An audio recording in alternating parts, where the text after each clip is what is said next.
जय हिंद। स्वागत है आपका हमारे YouTube चैनल ग्रो क्लासेस में। आज हम पढ़ेंगे क्लास 7 की प्रश्नावली 1.3 का 5वां सवाल। इसकी पहले की वीडियो में हमने 1 से लेकर के 4 तक के सवाल को हल किया था।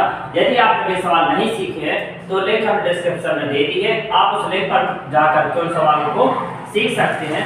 5वें का ए नंबर का सवाल है 26 गुणा -48 प्लस -48 गुणा -36। सवाल है हमारा उचित गुणधर्मों का उपयोग करते हुए गुणनफल ज्ञात कीजिए। इसका मतलब है कि यदि हम इसे आसान विधि से हल करेंगे तब भी आंसर वही आएगा, और यदि हम इसमें कोई गुणधर्म लगाते हैं तब भी आंसर हमारा वही आएगा। लेकिन इन सवालों को हल करने के लिए हमें गुणधर्म लगाना जरूरी है। तो इस सवाल को हल करने से पहले हमें कुछ गुणधर्म समझते हैं। जैसे पहला है वितरण गुणधर्म। वितरण गुणधर्म इसके अनुसार यदि कोई संख्या कॉमन हो, जैसे हमने यहाँ पर लिखा a गुणा b प्लस a गुणा c। अब यहाँ पर आप देखिए ये दो संख्याएं गुणा में लिखी हैं और ये दोनों संख्याएं भी गुणा में हैं और इनके बीच में साइन है प्लस का। अब यहाँ पर a इन दोनों में कॉमन है, यहाँ पर भी a है और इस वाले में भी a दिया गया है। a को हम लिख लेंगे एक बार बाहर। अब जो संख्या बची है उसको लिखेंगे हम कोष्टक के अंदर। जैसे यहाँ पर क्या बचा b और a को तो हमने बाहर ले लिया और यहाँ क्या बचेगा c। तो सबसे पहले हम कोष्टक के अंदर लगाएंगे प्लस का साइन, क्योंकि यहाँ पर प्लस का साइन है। इसके बाद यहाँ पर a हमने बाहर ले लिया तो b आ जाएगा कोष्टक के अंदर, यहाँ से भी a बाहर आ गया तो यहाँ क्या बचेगा सिर्फ c। तो ये क्या हो गया हमारे गुणधर्म का नियम। कौन सा है? वितरण गुणधर्म। इसके बाद हम एक दूसरा गुणधर्म देखते हैं। दूसरा गुणधर्म है क्रम विनिमयता। क्रम विनिमयता का गुणधर्म। अब ये कैसा गुणधर्म है?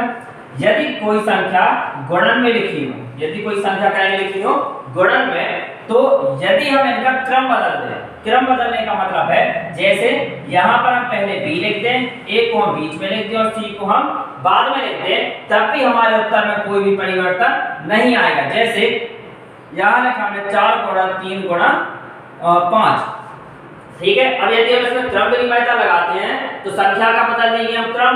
यहाँ पर 3 को हम पहले लिख देंगे, 4 को बीच में और 5 को बाद में। अब यदि इस वाले को हल करेंगे हम तो 5 का गुणा 3 में करेंगे तो आएगा 15 और 15 का गुणा 4 से करेंगे तो आएगा 60।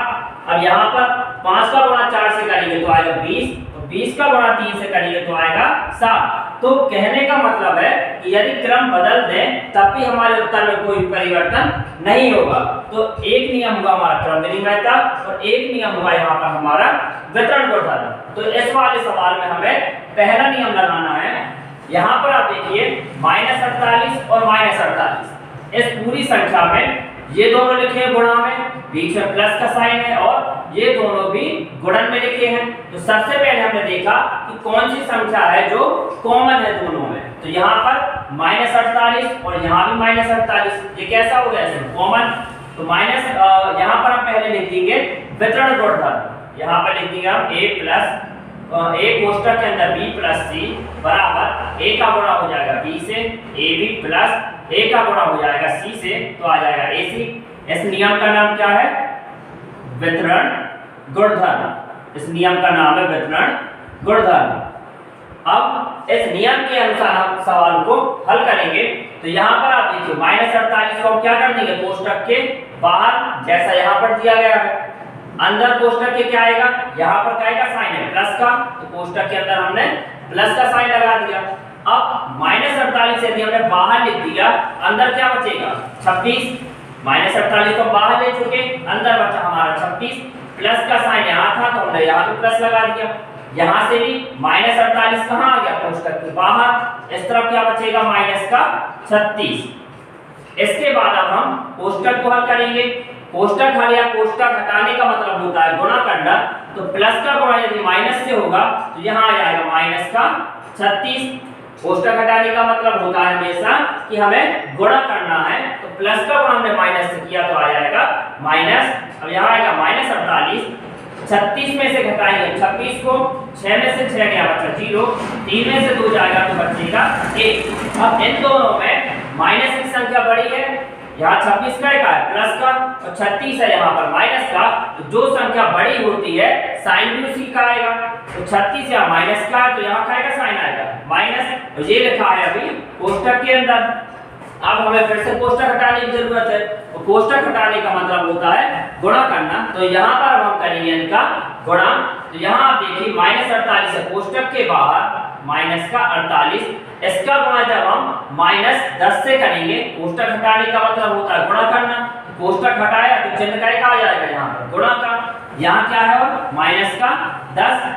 अब -48 का गुणा यदि -10 से करेंगे तो कितना आएगा 480। 48 का गुणा यदि 10 से करेंगे तो आएगा 480, और माइनस का गुणा माइनस से करने पर आता है प्लस, तो प्लस हम यहाँ पर लगाएंगे नहीं, तो ये होगा हमारा आंसर आया 480। तो ये होगा हमारा ए नंबर का सवाल।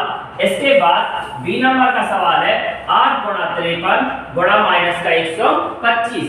अब यहाँ पर आप देखिए जो संख्याएं लिखी हुई है उनके बीच में साइन का आएगा सर मल्टीप्लाई का, तो इसका मतलब होगा कि यहाँ पर कौन सा नियम लगेगा, क्रम विनिमयता। अब क्रम विनिमयता का नियम हम यहाँ पर किस तरीके से लगाएंगे, सबसे पहले तो हम यहाँ पर देखते हैं ऐसी हम किन दो संख्याओं का गुणा करें जिससे कि हमें गुणा करने में आसानी हो। जैसे यहाँ पर यदि हम पहले 53 लिख दें, 53 लिख दिया हमने, गुणा 8 और गुणा माइनस का 125। हमने यहाँ पर क्या किया, इनका क्रम बदल दिया। तो यहाँ पर हम लिख सकते हैं a गुणा b गुणा c, या यहाँ पर सीधा हम लिख देंगे क्रम विनिमयता, क्रम विनिमयता गुणधर्म, क्योंकि सवाल में कहा गया था कि उचित गुणधर्मों का उपयोग करें, तो यहाँ पर हमने गुणधर्म लगा दिया क्रम विनिमयता।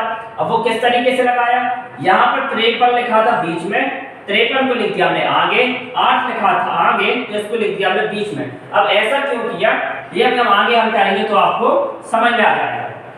यहाँ पर आप देखिए यदि हम 125 का 8 से गुणा करेंगे तो हमें सवाल हल करने में आसानी होगी। जैसे यहाँ आ जाएगा 53 गुणा 8 का गुणा 5 से करेंगे तो आएगा 40 का 0 हाथ से लाए 4, 8 का गुणा 2 में किया तो 16, 16 में 4 गुणा तो 20 का 0 हाथ से लाए 2, 8 एकम 8 और 2 10। अब यहाँ पर आप देखिए गुणा किया तो हमें जल्दी आंसर प्राप्त हो गया, कितना आ गया हमारे पास 1000। अब 8 है यहाँ पर प्लस का, 125 है यहाँ पर माइनस का, तो जब भी प्लस का गुणा माइनस से किया जाता है तो आंसर में हमेशा आता है माइनस। तो यहाँ पर हम काय का साइन लगा देंगे माइनस का, और इसको लिख देंगे हम कोष्टक के अंदर। अब हम यहाँ पर 53 का गुणा 1 से करेंगे तो आएगा 53 और 3 0 हम यहाँ रख देंगे इसके, ठीक है। अब 53 यहाँ प्लस का है, 1000 है यहाँ पर माइनस का, तो प्लस और माइनस का गुणा होने पर आंसर आता है माइनस में। तो अब आप देखिए यदि हमने इस सवाल का क्रम बदल दिया तो हमें सवाल को हल करने में थोड़ा सा आसानी हुई। यहाँ पर 53 का डायरेक्ट हमने इसमें गुणा कर दिया, इसलिए हमें ये गुणधर्म लगाना इन सवालों में जरूरी थे। तो इस सवाल का आंसर आया हमारा माइनस का 53,000। इसके बाद सी नंबर का सवाल है 15 गुणा -25 गुणा -4 गुणा माइनस का 10। अब इस सवाल में भी देखिए आप सभी संख्याएं लिखी है काय में, गुणा में, इन सभी के बीच में क्या का साइन है गुणा का, इसलिए इसमें भी कौन सा नियम लग जाएगा, क्रम विनिमयता। इसमें हम किस तरीके से क्रम को लगाएंगे, क्रम में संख्याओं को लगाएंगे। सबसे पहले तो कर देंगे हम 10 और 4 का गुणा, उसके बाद जो भी आंसर आएगा उसका गुणा कर देंगे 25 में, और लास्ट में हम उसका गुणा कर देंगे 15 से, तो हमें सवाल को हल करने में आसानी होगी। तो सबसे पहले तो हम लिख देंगे 15 गुणा माइनस का 25 गुणा, इसको हम बड़े कोष्ठक के अंदर कर देंगे तो आ जाएगा 10 का गुणा 4 से करेंगे तो आया 40, 10 का गुणा हमने, या इसको हम इस तरीके से लिखते हैं पहले -4 गुणा माइनस का 10। अब हम इसको करेंगे आगे हल तो आएगा 15 गुणा माइनस का 25 गुणा 10 का गुणा 4 से करेंगे तो आएगा 40, 10 का गुणा 4 से किया तो कितना आ जाएगा 40, और माइनस का गुणा करने पर आता है आंसर प्लस में, तो ये क्या में आ गया हमारा प्लस में। अब 40 का गुणा कर देंगे हम किससे, -25 से, तो आएगा 15 गुणा, इन दोनों को लिख देंगे अब हम साथ में गुणा 40, 15 गुणा, अब देखिए 0 का 0 आ जाएगा, 25 चौको कितना होता है 100, तो ये आ गया अपना 1000। माइनस और प्लस का गुणा करने पर आंसर आता है माइनस में। अब 15 का गुणा 1 से करेंगे तो आएगा 15, और 3 0 हम यहाँ पर इसके डायरेक्ट रख देंगे। प्लस का गुणा माइनस से करने पर आंसर आता है माइनस में। तो ये होगा हमारा सी नंबर का सवाल। इसके बाद डी नंबर का सवाल है -41 गुणा 102। इस सवाल को हल करने के लिए हम 102 को लिख देंगे हम 100 प्लस 2, क्योंकि यदि 100 प्लस 2 करेंगे तो कितना प्राप्त होगा हमें 102। अब इसको हमने इस तरीके से इसलिए लिखा ताकि हम यहाँ पर एक गुणधर्म लगा सके। अब आपको अभी हमने बताया था कि यदि गुणा हो और साथ में प्लस का साइन हो तो कौन सा गुणधर्म लग जाएगा यहाँ पर, वितरण का गुणधर्म। वो कैसे लगेगा, हमने आपको बताया था वितरण का गुणधर्म a गुणा b प्लस c बराबर होता है a का गुणा किससे कर दिया b से, तो आ जाएगा ab, प्लस का साइन है तो हम भी यहाँ प्लस का साइन लगाते हैं। अब a का गुणा कर देंगे हम c से तो हो जाएगा ac। अब इसी तरह हम अपने सवाल को हल करेंगे। अभी हमारे लिए a क्या है -41, 100 है हमारे लिए b और 2 है हमारे लिए c। इसको हम इसी तरीके से हल करेंगे। -41 का गुणा किससे कर देंगे हम 100 से, तो लिखेंगे -41 गुणा 100। अब प्लस का साइन लगाएंगे। अब -41 का गुणा किससे करना है हमें 2 से, क्योंकि हमने a का गुणा किससे किया था सर c से, तो यहाँ लिखेंगे -41 गुणा 2। अब 41 का गुणा 1 से करेंगे तो आ जाएगा 41 और 2 जीरो रख देंगे। माइनस का गुणा प्लस से करेंगे तो आंसर आता है माइनस में, यहाँ पर प्लस का साइन आएगा। 2 का गुणा 1 से किया तो 2, 2 का गुणा 4 से करेंगे तो आएगा 8, माइनस का गुणा प्लस से करने पर आंसर आता है माइनस में, ऐसे लिख दिए हम कोष्टक के अंदर। अब -4100 प्लस और माइनस, कोष्टक हटाने का मतलब होता है गुणा करना, तो प्लस का गुणा माइनस से करेंगे तो आ जाएगा माइनस, यहाँ पर आ जाएगा 82। अब यदि जब भी दोनोों संख्या माइनस में हो तो हमेशा उनका प्लस किया जाता है, तो -4100 में 82 जोड़ने पर आएगा 41 और 82। अब माइनस और माइनस का होता है प्लस, लेकिन आंसर में माइनस का साइन जरूर रहेगा। तो ये हो गया हमारा आंसर डी नंबर का।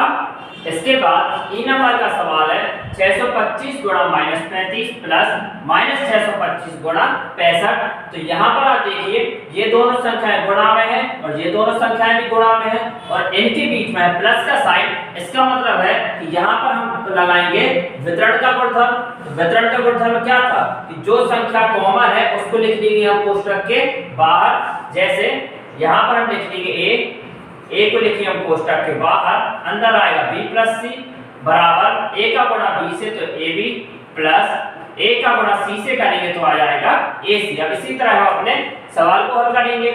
जो संख्या कॉमन है तो यहाँ पर आप देखिए 625 यहाँ भी शामिल है इसमें और 625 इन दोनों के गुणा में भी शामिल है।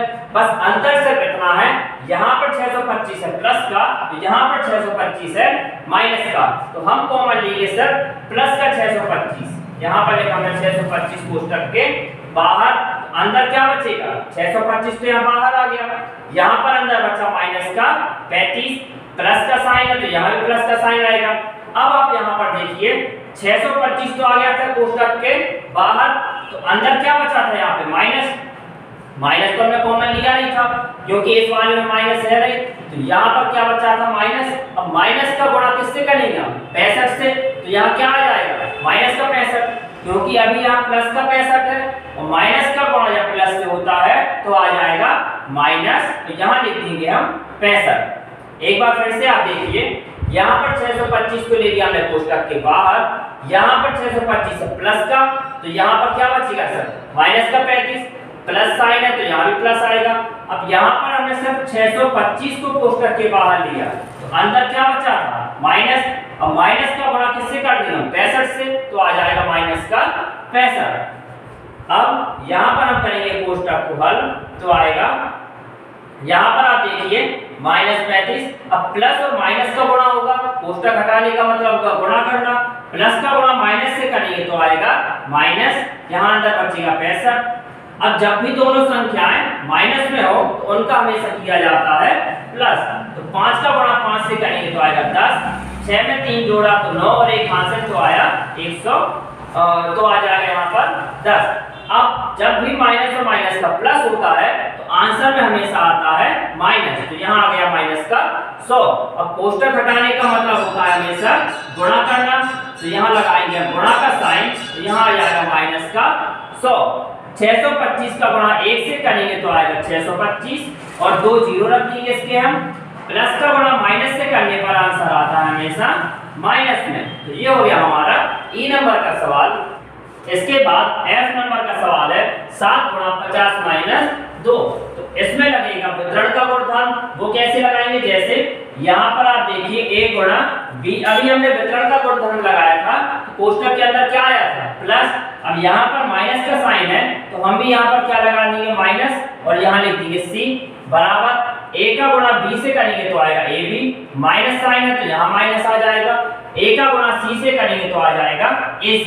अब इसी गुणधर्म के अनुसार हम अपने सवाल को हल करेंगे। सबसे पहले हम किसका गुणा करेंगे, 7 का गुणा करेंगे हम 50 से, लिखेंगे 7 गुणा 50, माइनस है तो यहाँ माइनस का साइन आएगा।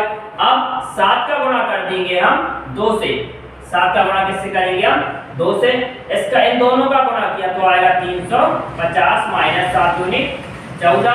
350 में से घटा देंगे 14 को, 10 में से 4 गया बचा 6, 4 में से 1 जाएगा बचेगा 3, तो यहाँ आ जाएगा 3। बड़ी संख्या यहाँ प्लस की है तो जब भी एक संख्या प्लस की हो और एक संख्या हो माइनस की तो जो संख्या बड़ी होती है साइन भी उसी का आएगा। तो यहाँ ये प्लस की संख्या बड़ी है इसलिए यहाँ पर क्या रहेगा प्लस का साइन। तो ये हुआ हमारा एफ नंबर का सवाल। इसके बाद है जी नंबर का सवाल -17 गुणा माइनस का 29। अब -29 को हम इस तरीके से लिखेंगे जैसे -30 प्लस 1। ये क्यों लिखा, ये हमने इसको इस तरीके से इसलिए लिख दिया ताकि हम यहाँ पर वितरण का गुणधर्म लगा सके। यदि हम -30 में से 1 को घटाएंगे या -30 में हम 1 को जोड़ेंगे तो हमें कितना प्राप्त होगा -29। 30 में से 1 जाएगा तो कितना आएगा 29, और बड़ी संख्या माइनस की है तो आंसर में क्या रहता है माइनस। अब इसको करेंगे हम वितरण के गुणधर्म के अनुसार हल, तो आएगा a कोष्टक के अंदर b प्लस c बराबर a का गुणा b से तो ab प्लस a का गुणा c से तो आ जाएगा ac। अब -17 का गुणा किससे करना हमें -30 से, तो लिख देंगे -17 गुणा माइनस का 30, प्लस का साइन लगाएंगे हम क्योंकि यहाँ पर क्या है प्लस। -17 का गुणा कर देंगे अब हम 1 से, -17 गुणा 1। अब इन दोनों का गुणा करेंगे, देखिए सबसे पहले तो हम करते हैं संख्या का गुणा, 17 का गुणा 3 से करेंगे तो आएगा 51 0। अब माइनस और माइनस का गुणा करने पर आंसर आता है प्लस में, यहाँ लगाएंगे प्लस का साइन। 17 का गुणा 1 से करेंगे तो आएगा 17। अब एक संख्या माइनस की है और एक संख्या प्लस की, तो माइनस का गुणा प्लस से करने पर आंसर आता है माइनस में। अब हम हटाएंगे इनका कोष्टक, और कोष्टक हटाने का मतलब होता है गुणा करना, तो आ जाएगा 510 प्लस माइनस का गुणा प्लस से करेंगे तो आएगा माइनस का 17 आ जाएगा कोष्टक के बाहर। 10 में से 7 जाएगा तो बचेगा 3, यहाँ पर 0 बचा, इसने एक हासिल ली यहाँ पर तो आ जाएगा 10, 10 में से 1 गया तो बचेगा 9, यहाँ बचेगा 4। बड़ी संख्या यहाँ प्लस की है तो आंसर में भी प्लस रहेगा। तो ये होगा आपका जी नंबर का सवाल। इसके बाद है एच नंबर का सवाल -57 गुणा -19 प्लस 57। तो अब आप इस सवाल को देखिए, यहाँ पर 57 और इस तरफ भी क्या है 57, तो 57 को ले लेंगे हम कॉमन, तो कौन सा नियम लग जाएगा यहाँ पर वितरण का नियम। तो यहाँ लिखेंगे हम a कोष्टक के अंदर b प्लस c बराबर ab प्लस bc। अब इसी के अनुसार हम सवाल को हल करेंगे। सबसे पहले तो जो 57 कॉमन है उसको कहाँ लिखेंगे हम कोष्टक के बाहर। अब यहाँ पर एक चीज देखिए आप, यहाँ पर 57 है माइनस का और यहाँ 57 है प्लस का, तो हम हमेशा लेते हैं प्लस की संख्या कॉमन लेंगे, मतलब हम सिर्फ 57 को कॉमन लेंगे, माइनस अभी यहीं पर रहेगा। जैसे 57 लिखिए हमने कोष्टक के अंदर, अंदर क्या बचेगा देखिए आप 57 तो आ गया कोष्टक के बाहर, यहाँ क्या बचा अभी माइनस, यहाँ क्या बचेगा माइनस। अब माइनस का गुणा यदि माइनस से करेंगे तो क्या हो जाएगा प्लस, और 19 यहाँ क्या बन जाएगा 19 बस बचेगा। एक बार फिर से देखिए 57 और यहाँ भी 57 था, इसको तो ले लिया हमने बाहर कोष्टक के, यहाँ क्या बचेगा माइनस, क्योंकि हमने माइनस का 57 तो बाहर लिया नहीं, हमने लिया प्लस का 57, तो यहाँ बचेगा माइनस। अब इस माइनस का गुणा यदि माइनस के 19 से करेंगे तो हो जाएगा प्लस का 19, यहाँ प्लस का साइन आएगा। अब 57 तो हमने ले लिया था बाहर, तो यहाँ क्या बचेगा सिर्फ 1, क्योंकि यदि कुछ नहीं है तो यहाँ क्या मान लेंगे हम 1 मान लेंगे। अब 57 19 में 1 जोड़ा तो आएगा 20, तो कोष्टक हटाया तो यहाँ लग जाएगा गुणा का साइन। अब 0 का तो 0 आ जाएगा यहाँ पर, 2 का गुणा 7 से करेंगे तो आएगा 14 का 4 हाथ से रहा 1, 2 पंचे 10 और 1 11। तो दोनों संख्या प्लस में है तो आंसर भी क्या में आएगा हमारा प्लस में। तो ये किए हमने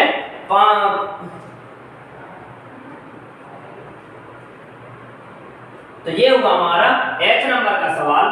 छठवां सवाल है किसी हिमीकरण प्रक्रिया में कमरे के तापमान को 40 डिग्री सेल्सियस से 5 डिग्री सेल्सियस प्रति घंटे की दर से कम करने की आवश्यकता है। इस प्रक्रिया के शुरू होने के 10 घंटे के बाद कमरे का तापमान क्या होगा। सवाल कुछ इस तरह है, कोई एक कमरा है जिसका शुरुआती तापमान कितना है 40 डिग्री सेल्सियस। शुरुआती तापमान कितना है इसका 40 डिग्री सेल्सियस। अब इस तापमान को हमें कम करना है प्रति घंटे की कितनी दर से 5 डिग्री सेल्सियस। इसका मतलब हुआ कि 1 घंटे में तापमान कितना कम होगा 5 डिग्री सेल्सियस। इसके बाद फिर दूसरे घंटे में कितना कम होगा, दूसरे घंटे में होगा 5 का गुणा कर देंगे 2 से तो हो जाएगा 10 डिग्री सेल्सियस। इसी तरह हमें कहां तक कम करना है प्रति घंटे की दर से कम करने की आवश्यकता है इस प्रक्रिया के शुरू होने के 10 घंटे बाद। तो हमें कब का समय बताना है कि 10 घंटे के बाद कमरे का तापमान कितना होगा। तो जैसे 1 घंटे में कम हो रहा 5 डिग्री सेल्सियस, 2 घंटे में कम कितना होगा 10 डिग्री सेल्सियस, 3 घंटे में कितना कम होगा तो 5 का गुणा किससे कर देंगे हम 3 से तो आ जाएगा 15 डिग्री सेल्सियस। अब हमें बताना है 10 घंटे के बाद का, तो सीधा हम किससे गुणा कर देंगे 10 का 5 का गुणा कर देंगे 10 से कितना हो जाएगा 50 डिग्री सेल्सियस। ये 50 डिग्री सेल्सियस तो होगा कम, 10 घंटे के बाद कितना कम हो जाएगा 50 डिग्री सेल्सियस। लेकिन हमें बताना है कि कमरे का तापमान होगा क्या। तो शुरुआती तापमान तो 40 डिग्री सेल्सियस, इसके बाद 50 डिग्री सेल्सियस कम होगा वो 10 घंटे के बाद। इसमें से हम इसको घटा देंगे, 50 में से कितना घटा देंगे 40 तो आ जाएगा हमारा माइनस का 10 डिग्री सेल्सियस। इसका मतलब हुआ कि जो कमरे का तापमान शुरुआत में 40 डिग्री सेल्सियस था वो 10 घंटे के बाद हो जाएगा माइनस का 10 डिग्री सेल्सियस। अब इस सवाल को करते हैं सही तरीके से हल। तो सबसे पहले तो हम यहाँ पर लिखेंगे कमरे का, यहाँ पर हम लिखेंगे कमरे का शुरुआती तापमान, शुरुआती तापमान कमरे का जो शुरुआती तापमान था वो कितना था 40 डिग्री सेल्सियस। अब हम लिखेंगे 1 घंटे में, प्रति का मतलब क्या होता है 1 तो आ जाएगा 1 घंटे में तापमान में कमी, तापमान में कमी। 1 घंटे में तापमान कितना कम होगा 5 डिग्री सेल्सियस, लिख देंगे 5 डिग्री सेल्सियस। इसके बाद हम लिखेंगे सवाल में कितना कहा गया 10 घंटे का, तो यहाँ लिखेंगे हम 10 घंटे के बाद कमरे का तापमान, कमरे का तापमान। तो शुरुआती तापमान कितना है हमारा 40 डिग्री सेल्सियस। अब हम निकाल रहे हैं 10 घंटे के बाद का तापमान, तो यहाँ लिखेंगे हम 40 डिग्री सेल्सियस माइनस 5 का गुणा कर देंगे हम 10 से।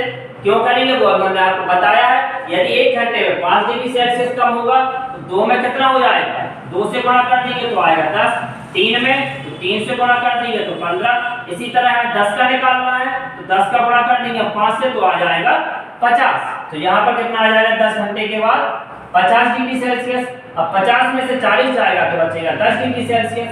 अब बड़ी संख्या यहाँ माइनस की है तो आंसर में भी क्या आएगा माइनस। तो 10 घंटे के बाद कमरे का तापमान होगा माइनस का 10 डिग्री सेल्सियस। तो लिख देंगे हम अतः कमरे का तापमान, कमरे का तापमान माइनस 10 डिग्री सेल्सियस होगा। तो ये होगा हमारा छठवां सवाल। सातवां सवाल है 10 प्रश्नों वाले कक्षा टेस्ट में प्रत्येक सही उत्तर के लिए 5 अंक दिए जाते हैं और प्रत्येक गलत उत्तर के लिए -2 अंक दिए जाते हैं एवं प्रयत्न नहीं किए गए प्रश्नों के लिए शून्य दिया जाता है। सवाल कुछ इस तरीके से, एक टेस्ट होगा तो यदि आपका सवाल सही है, जैसे यदि आपका एक सवाल सही है तो उसके लिए कितने अंक मिलेंगे 5 अंक, और यदि सवाल गलत है तो गलत के लिए मिलेगा आपको -2। सही सवाल के लिए कितने अंक मिलेंगे 5 मिलेंगे और गलत के लिए मिलेगा आपको -2। तो ये हो गया सवाल। अब सवाल हमसे पूछा गया है कि मोहन 4 प्रश्नों का सही और 6 प्रश्नों का गलत उत्तर देता है तो उसके द्वारा प्राप्त अंक कितने हैं। तो प्राप्त के लिए हम क्या करेंगे जोड़ देंगे दोनों को। तो सबसे पहले तो हम यहाँ पर लिखेंगे सही सवाल, सही प्रश्न, यहाँ लिखे हम सही प्रश्न। और दोनों के अंक प्राप्त करने के लिए हम क्या करेंगे, दोनों को जोड़ देंगे। तो लिखेंगे सही प्रश्न प्लस गलत प्रश्न प्लस गलत प्रश्न। अब सही प्रश्न कितने किए उसने, सही और 6 प्रश्नों का गलत, 4 प्रश्न उसने सही किए तो 4 लिखा। और एक नंबर के लिए यदि सही निकलना, एक के लिए कितने नंबर मिल रहा उसे 5, 2 के लिए कितने मिलेंगे, तो हम 2 का गुणा कर देंगे 5 से तो आ जाएगा 10। 3 सवालों के लिए तो 3 का गुणा 5 से करेंगे तो आएगा 15। इसी तरह हम यहाँ पर भी करेंगे। 4 सवाल तो उसके हैं सही, तो सही के लिए कितना करेंगे हम यहाँ पर 5 का गुणा प्लस गलत प्रश्न, तो गलत कितने हैं उसके 6, और गलत के लिए कितना, एक के लिए कितना मिल रहा -2। यदि एक सवाल गलत है तो मिल रहा -2, 2 सवाल गलत होंगे तो -2 का कर दिया 2 से गुणा तो आएगा -4। इसी तरह यहाँ पर उसके गलत प्रश्न कितने हैं 6, तो 6 का गुणा किससे कर देंगे -2 से, तो लिखेंगे -2। 5 का गुणा 4 से करेंगे तो आएगा 20 प्लस 6 का गुणा 2 से करेंगे तो आएगा 12। एक संख्या प्लस की है और एक संख्या है माइनस की, तो प्लस का गुणा माइनस से करने पर आंसर आता है माइनस में बराबर। अब कोष्टक हटाएंगे, कोष्टक हटाने का मतलब होता है गुणा करना, तो यहाँ आ जाएगा 20 प्लस का गुणा माइनस से करेंगे तो आता है माइनस, कोष्टक के बाहर आ जाएगा 12। 20 में से 12 को घटाएंगे तो आएगा 8। बड़ी संख्या यहाँ प्लस की है तो आंसर में भी आएगा प्लस, तो उसको कुल कितने अंक प्राप्त होंगे 8। तो ये तो हो गया हमारा पहला सवाल। इसके बाद है दूसरा सवाल, रेशमा के 5 उत्तर सही है। तो यहाँ पर भी हम कुल अंक प्राप्त करने के लिए हम क्या करेंगे, सही और गलत प्रश्नों के जोड़ देंगे हम। तो यहाँ लिखेंगे हम सही प्रश्न प्लस गलत प्रश्न, गलत प्रश्न। तो कितने प्रश्न उसके सही हैं 5। अब एक के लिए कितने नंबर मिल रहे थे 5, तो 5 के लिए क्या करेंगे हम गुणा कर देंगे इससे, बीच में आएगा प्लस। गलत कितने किए उसने 5, तो यहाँ लिखेंगे हम 5। अब एक यदि सवाल गलत होता है तो उसे मिल रहे थे -2, और 5 सवाल गलत हैं तो हम क्या करेंगे -2 का इससे हम गुणा कर देंगे तो आ जाएगा -2। 5 का गुणा 5 से किया तो 25 प्लस 5 का गुणा 2 से करेंगे तो आएगा 10। एक संख्या प्लस की है और एक संख्या माइनस की, तो प्लस और माइनस का गुणा करने पर आएगा यहाँ पर माइनस। इसे लिखेंगे कोष्टक के अंदर। अब हम हटाएंगे कोष्टक, और कोष्टक हटाने का मतलब होता है गुणा करना। प्लस का गुणा माइनस से करने पर आता है -10 आ जाएगा कोष्टक के बाहर। 25 में से 10 हटाएंगे तो बचेगा 15। बड़ी संख्या है यहाँ पर प्लस की, तो आंसर में भी प्लस रहेगा। ये हो गया हमारा दूसरा सवाल। इसके बाद है तीसरा सवाल, हीना ने कुल 7 प्रश्न हल किए। यहाँ भी हम इसी तरह हल करेंगे। सबसे पहले तो यहाँ लिखेंगे हम सही प्रश्न प्लस गलत प्रश्न। तो कितने उसने सही किए, कुल मिलाकर उसने हल किए 7 प्रश्न, जिसमें से 2 का उत्तर सही है तो यहाँ लिखेंगे 2। अब एक उत्तर सही होने पर मिल रहे थे 5, तो 2 के लिए हम क्या करेंगे 5 से गुणा प्लस। गलत कितने किए उसने 5, तो यहाँ लिखेंगे हम 5, और गलत के लिए कितना मिलता है, एक के लिए -2, तो 5 के लिए इसका हम गुणा कर देंगे -2 से, तो आ जाएगा 5 का गुणा 2 से करेंगे तो 10 प्लस 5 का गुणा 2 से करेंगे तो आएगा 10। एक संख्या प्लस की है और एक संख्या है माइनस की, तो प्लस और माइनस का गुणा करने पर आंसर आता है माइनस में। अब कोष्टक हटाएंगे, और कोष्टक हटाने का मतलब होता है गुणा करना। प्लस का गुणा माइनस से करेंगे तो आएगा -10 आ जाएगा कोष्टक के बाहर। 10 में से 10 जाएगा तो बचेगा 0, तो उसे कुल कितने अंक प्राप्त होंगे 0। तो ये होगा हमारा 7वां सवाल। 8वां सवाल है, एक सीमेंट कंपनी को सफेद सीमेंट बेचने पर 8 रुपए बोरी की दर से लाभ होता है। इसका मतलब हुआ यदि वह कंपनी सफेद सीमेंट बेचती है तो एक बोरी पर उसे मिलते हैं 8 रुपए। 8 रुपए की उसे फायदा होती है। और स्लेटी रंग की सीमेंट बेचने पर, स्लेटी रंग का सीमेंट है उसकी एक बोरी बेचने पर उसको 5 रुपए की हानि होती है। 5 रुपए की क्या होती है उसको हानि। अब सवाल में हमसे पूछा गया है, किसी महीने में वह कंपनी 3000 बोरियां सफेद सीमेंट की और 5000 बोरियां स्लेटी सीमेंट की बेचती है, उसका लाभ अथवा हानि क्या है। तो सबसे पहले समझते हैं कि कब हमें लाभ होता है, कब हमें हानि होती है। जैसे यदि उसने एक बोरी बेची 8 रुपए की, एक बोरी कितने की बेची उसने 8 रुपए की, और स्लेटी रंग की जो बोरी है वो बेची उसने 5 रुपए की। या इसको हम दूसरे तरीके से समझते हैं, जैसे आपने एक पेन खरीदा 5 रुपए का, एक पेन आपने खरीदा 5 रुपए का और उसको बेच दिया आपने 8 रुपए में। बेच कितने में दिया उसने 8 रुपए में। अब पेन की कीमत थी 5 रुपए जो कि आपने खरीदा था, और बेचा है आपने 8 रुपए में। इसका मतलब वो कितने रुपए ज्यादा बेचा 3 रुपए। वो 3 रुपए का क्या होगा आपको लाभ होगा, क्योंकि खरीदा था आपने 5 रुपए में और बेच दिया आपने 8 रुपए में, तो 3 रुपए का क्या हो गया आपको लाभ। अब यदि इसका हम उल्टा कर दें कि पेन खरीदा है हमने 8 रुपए में, 8 रुपए में पेन हमने खरीदा है और बेच दिया उसको हमने 5 रुपए में।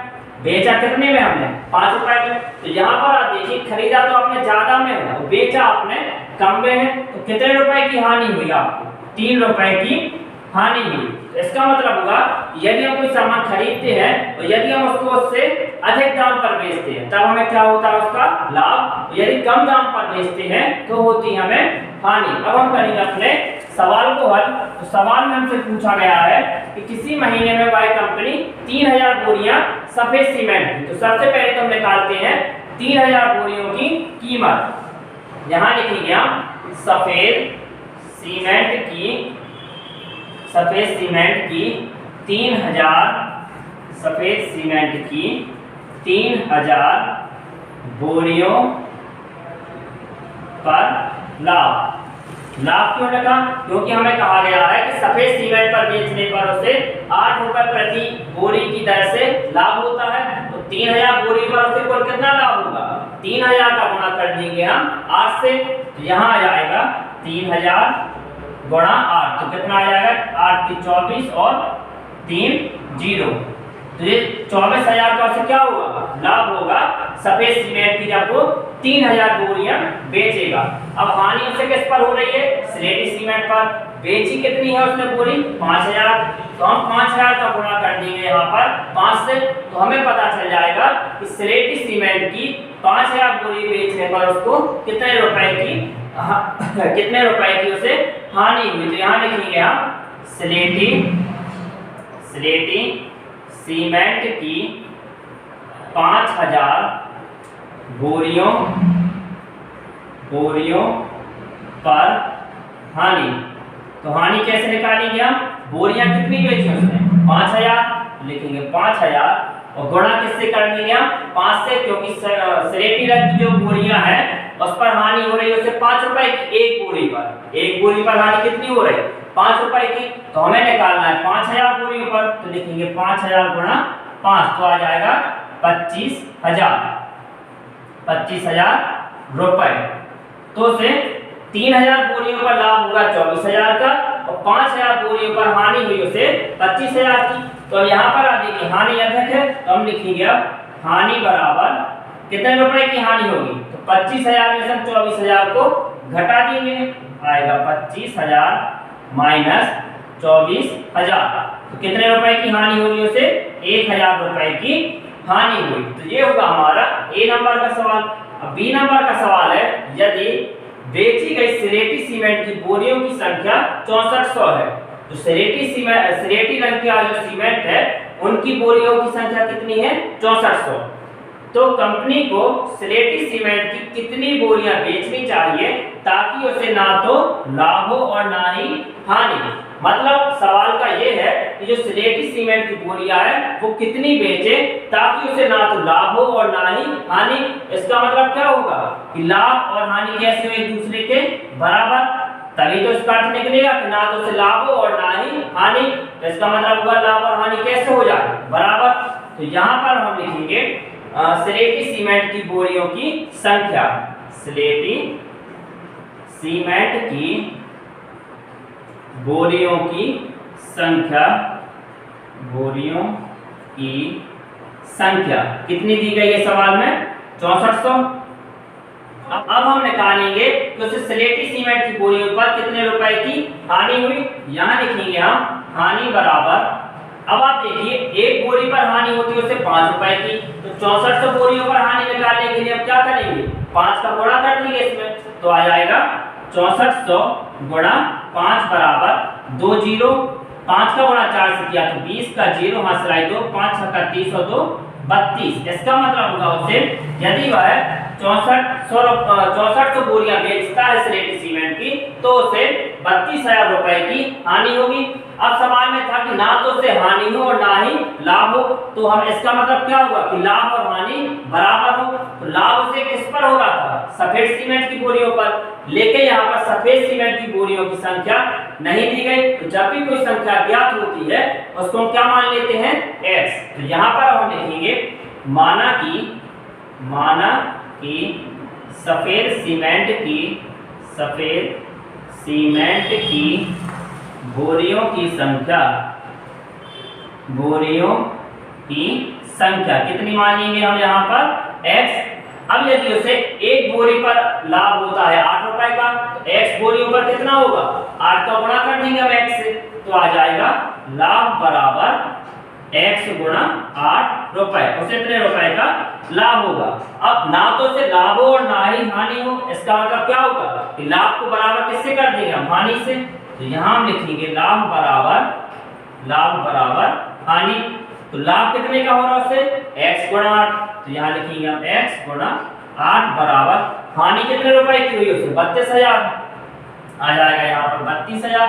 अब 8 लिखा है यहाँ पर गुणा में, जब भी कोई संख्या गुणा में हो और बराबर के उस तरफ जाए तो हो जाती है वह भाग की, तो लिखेंगे x बराबर 32,000। 8 को भाग में लिखने के लिए लिख देंगे हम बटे की लाइन के नीचे, 8 आ गया नीचे, 8 का भाग इसमें 32,000 में देंगे तो जाएगा 4,000 बार में, x का मान कितना आ गया, 4,000। इसका मतलब हुआ कि यदि वह स्लेटी सीमेंट की 4,000 बोरियां बेचता है तो ना तो उसको लाभ होगा और ना ही उसको हानि होगी। तो ये होगा हमारा 8वें नंबर का सवाल। इसके बाद इस प्रश्नावली का लास्ट सवाल है, निम्नलिखित को सत्य कथन में परिवर्तित करने के लिए रिक्त स्थान को एक पूर्णांक से प्रतिस्थापित कीजिए।